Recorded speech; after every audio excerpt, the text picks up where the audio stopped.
first thing I'm going to note here is how do you tell the difference between a three-way switch and a normal single pole switch? These three-way switches are supposed to have 3 leads on them, so 1, 2, and 3, in addition to the little grounding screw right here. A single pole switch only has 2 leads right here, and these are for those simple rooms where you've just got an on-off like near the entrance. So if you're ever at a hardware store and they dump these things all together, just make sure that if you're replacing these, and I highly recommend you do, make sure you buy the ones that have the 3 leads on it, just like this, and that's how you know you're getting the appropriate switch types. And so with that out of the way, make sure you buy these if you're troubleshooting this stuff. The next thing I'm going to note is that you've got this little diagram right here where you've got a light in the middle of your hallway, for instance, and then you've got a switch at one end of the hallway and another switch at the other end of the hallway. And so on the three-way switch itself, you've got these 2 screws right here. These are called your traveler wires. So this guy and this guy, as well as this guy and this guy, are the traveler wires. And then you've got this little thing on the bottom, and this is called your line wire, or your hot wire. And so this guy, I'm going to put it right there and right there.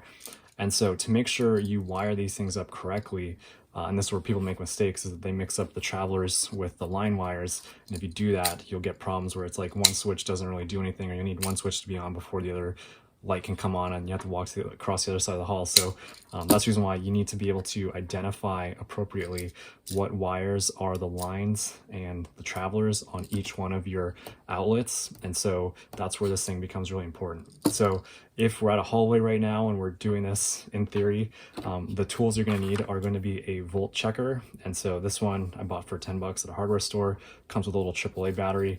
And when you beep it, it'll only beep once if it is not hot, and then it'll beep several times if it is hot. I don't have a hot circuit right here, but just take my word for it, it'll be flashing a lot if it is when you press this button.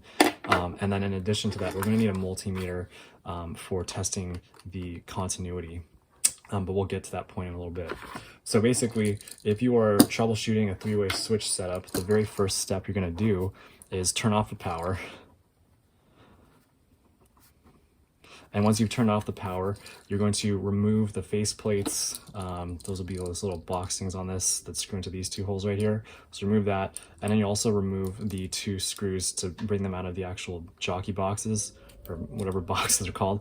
But basically you get these 2 switches out, and then you would unscrew these. These are just standard Phillips or flatheads. You can use whatever you want or whatever you need to get these things off.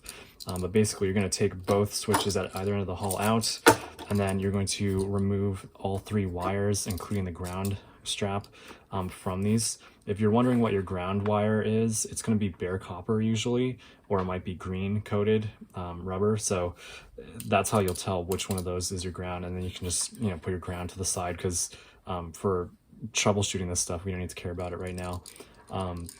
But yeah, so once you've taken out your 3 wires, you'll have no idea which of these 3 wires is the line or the hot wire if someone hasn't labeled it. And so if they haven't labeled it, you'll need to figure that out. So how do you figure it out? The way is, once you've taken all 3 wires, make sure you put them up and away from each other. So you want them to all be as far apart from each other as you can, just so they don't touch, because you don't want to cause any short circuits.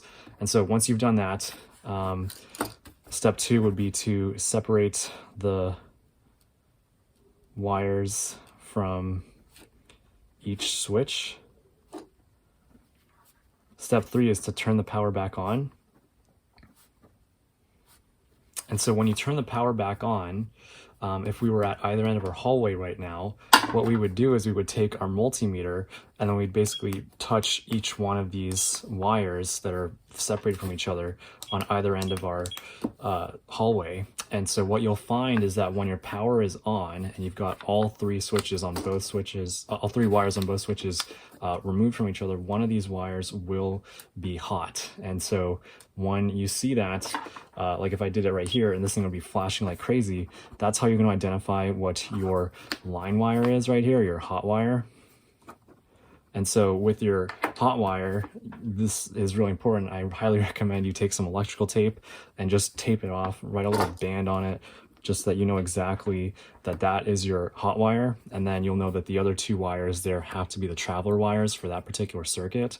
What you'll do next is The other thing I'll note here is while your power is off at or power is on at step 3, if you did this at the other circuit, this is going to none of those other 3 will be hot. So if you just went to your first circuit, if you just checked these 3 when your power's back on and none of these were hot, then you have to go over to your other side of the hallway and then check these before you can find your hot wire. So that's how you would do that part. Now, next step here is to turn power off. So turn off power. And when you turn off the power, the next thing you'll do is you will connect this wire to this wire. And so you can just do that by bending the wires together. You can make little hooks and just kind of have them hooked together like that. Basically, you're connecting the traveler wires. Connect the traveler wires from the hot switch. I'll call this the hot switch, which is the one that actually had any hot wire in it when the power was on. So you're going to connect those. And then step 6 is you'll walk to the other side of the hallway. And then that's when you're going to take your multimeter and you're going to set it to the continuity setting right here. And so basically what this set does is it will beep when there's a connection between these 2 leads. So what you'll do is you'll basically take these wires and you'll put one on there, another one on there, and you're going to know that it doesn't beep. And you're going to go there to there, and you're also going to know that it doesn't beep. So you're going to have to take this guy and put it on that wire. And then when you do this, when your 2 traveler wires are connected with your multimeter, you will hear the beep like that. And so that's how you'll identify the 2 traveler wires in the non-hot switch. So ID the 2X travelers in the non-hot switch. And then step 7 there is the remaining wire, not talking about the ground, but the remaining wire in this other switch, the non-hot switch, has to be the hot wire. And so that's how you will have identified the other line hot wire when you're doing this job. And so once you've done all that, you will now successfully know exactly which wire is supposed to go to the specific hot wire location on the 3-way switches that you buy. And so the line hot wire will be the thing that's supposed to go to this black screw or the different colored screw on the bottom. And then the 2 travelers are supposed to go to each traveler is supposed to go to one of these. So you'll link those up. You'll do the same thing on this side. And then once you've done that, you will have successfully wired your switch correctly. And you can just confirm this by turning your power back on. And I would also say label the other last wire as the hot one. And so that would be this guy in this other side of the hallway right there. And so once you've done all that, you put all this stuff back together, you should see your hallway light work as expected.